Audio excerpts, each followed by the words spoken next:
Montenegro is a country in Southeast Europe, bordered by Bosnia and Herzegovina, Serbia, Croatia, Albania, Kosovo, and the Adriatic Sea.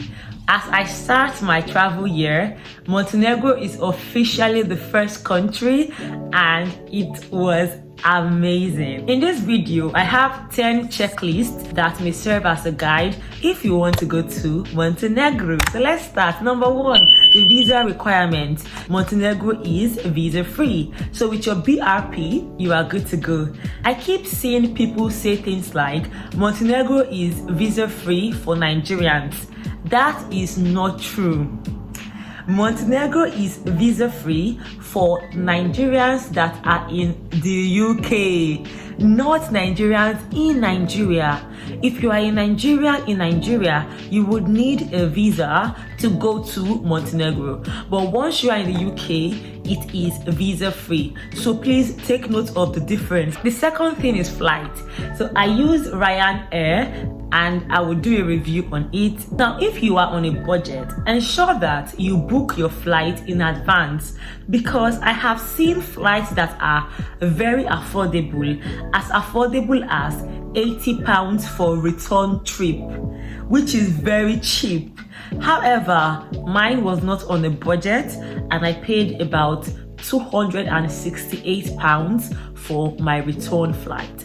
I booked for my flight 2 days to the day I traveled, so obviously that was not on a budget. So if you are on a budget, once you book earlier, you would realize that the flight should be cheaper. And the flight for me was about 2 hours 30 minutes and 2 hours 56 minutes for both going and coming back. And I used Stansted Airport, and I highlighted at Podgorica. That's how my flight went. It was just a direct flight because Montenegro is close to the UK, so there was no problem in that regard. Now, another aspect of transportation that you should consider is your transportation from the airport to your accommodation. Transportation in Montenegro is affordable. However, for me, transporting from the airport to the hotel was quite expensive. Now, I don't know if this is the hotel making it expensive, or it's because I stayed in a hotel that was quite far from the airport. So that's something to consider if you're looking at cost, because I paid £70, so return I paid £140, which was a lot. When I was going round Montenegro, it was quite affordable. I went from Sutomor to Kotor, and that was quite affordable. I used the boat cruise to Perast to Bodva, and that was quite affordable. By the way, if you've not watched my Montenegro trips, in fact, I will link all of them, because once you watch that, you will have an idea of how my Montenegro trip went. The bus system in Montenegro, in my opinion, is pretty straightforward. I used a bus from Kotor back to Sutomor, and that was quite easy, and it was very affordable, very cheap. Now, the third thing on my list is accommodation. Now, this one makes me so excited. I stayed in a hotel called Boutique Hotel Porto Soleil, and it's located in Sutomor. And I can't stop singing the praises of this hotel because they were amazing. Every aspect of their customer service, their hospitality was amazing, and it was super affordable. I paid £196 for 4 nights. Can you imagine? And in fact, I paid for 2 people. When I was booking the hotel, I put it there that it will be for 2 guests, and that was the cost. So if you have a family here, you realize that the hotel is actually cheap. In fact, the more you are, the cheaper it would be. For me, I paid £196, but assuming I was there with maybe a friend, that would be 196 divided by 2. That would be way cheaper. There are obviously more expensive hotels and maybe even cheaper hotels. But one guide to take note of if you want a cheaper or a more expensive hotel is to consider the location. I stayed in Sutomor, and Sutomor is one of the smaller cities in Montenegro. if I would go to Montenegro again, I would not stay in Sutomor because I have already achieved what I wanted. I wanted peace, serenity, quiet, and just amazing ambience, and that's why I chose Sutomor. Now, if I'm going to Montenegro and I want like high life, a more busy area, I will go to the bigger cities. Now, obviously, if you go to a bigger city, it would not be cheap. There are some hotels that are as expensive as £1,000, £700, but obviously it's going to be worth your money. But if you know you're on a budget, then look towards the less touristy or popular locations. Speaking of locations, let's talk about the cities in Montenegro. Now, Montenegro is a small country and it has a lot of cities. We have Tivat, Bodvar, Kotor, Olsin, Segnovi, Sutomor, and others. I forgot Perast. Please, let's include Perast. It's such a beautiful city. So there are various ones. The more popular ones are the Bodvars and the Kotors and the Podgorica because of the airport. There are some cities that you will not find on Instagram or TikTok. But one thing I'll tell you is when you want to go to Montenegro, decide what you want for yourself. If you want a place that is very popular, very well known, go to those popular cities. But if you want to discover some other places, you can actually discover. For instance, before going to Sutomor, I did not really see anything on Sutomor, but I checked the map and I love what I saw, and that was it. So you could decide to do some adventure, or you can decide to go to places that are already well known and more touristy. Now, if you watched my Montenegro trips, you would know that my bank cards were not working. In fact, when I was on the plane, I got water and I needed to pay for it, and bank card was not working. So I just did not know what happened. As soon as I left the UK, my bank card stopped working. Everything just stopped working, and I was wondering why. Although the next day, everything now started working. I don't know if my bank needed some time to boot. I realized that this babe has left the UK. I don't know what that was, but it just stopped working. I'm not saying this would happen to you, but if you are leaving the UK, it may be helpful to inform your bank or cross-check with them just in case there is anything that needs to be done regarding your bank cards. So you can just wait till the next day, because for me, I did not need to do anything. The next day, it started working. I was able to get euros because that's the currency used in Montenegro.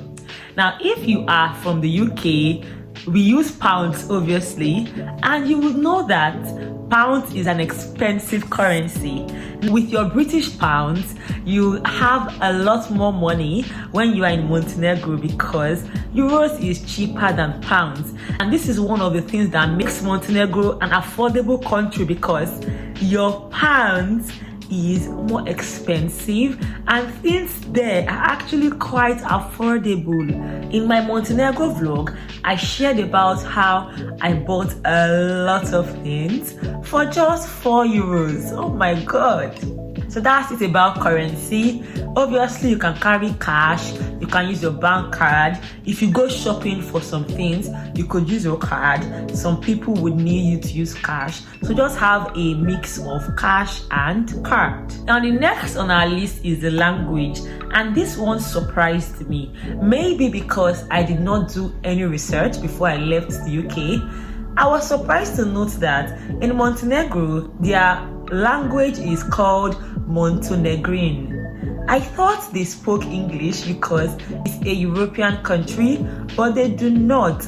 There are some people there that, however, speak English, but in my opinion, they are not in the majority. Majority of them can say some words in English, but their main mode of communication is Montenegrin. And for me that stayed in Sutomor, I found it a bit difficult mixing with the locals because a lot of them spoke Montenegrin, and I remember someone even using Google Translate just for us to communicate. So before leaving to go to Montenegro, know some little words in Montenegrin. Maybe thank you, please. Number 7 on our list, activities to do.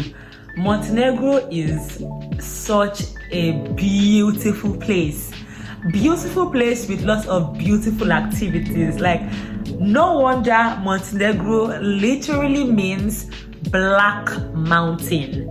Monte, mountain, negro, black. So once you hear all those things, you will know that in Montenegro you can go hiking, you can go skiing, you can do scuba diving, you can go on boat cruises. There are just a lot of things you can do in Montenegro, or you can do nothing and just relax.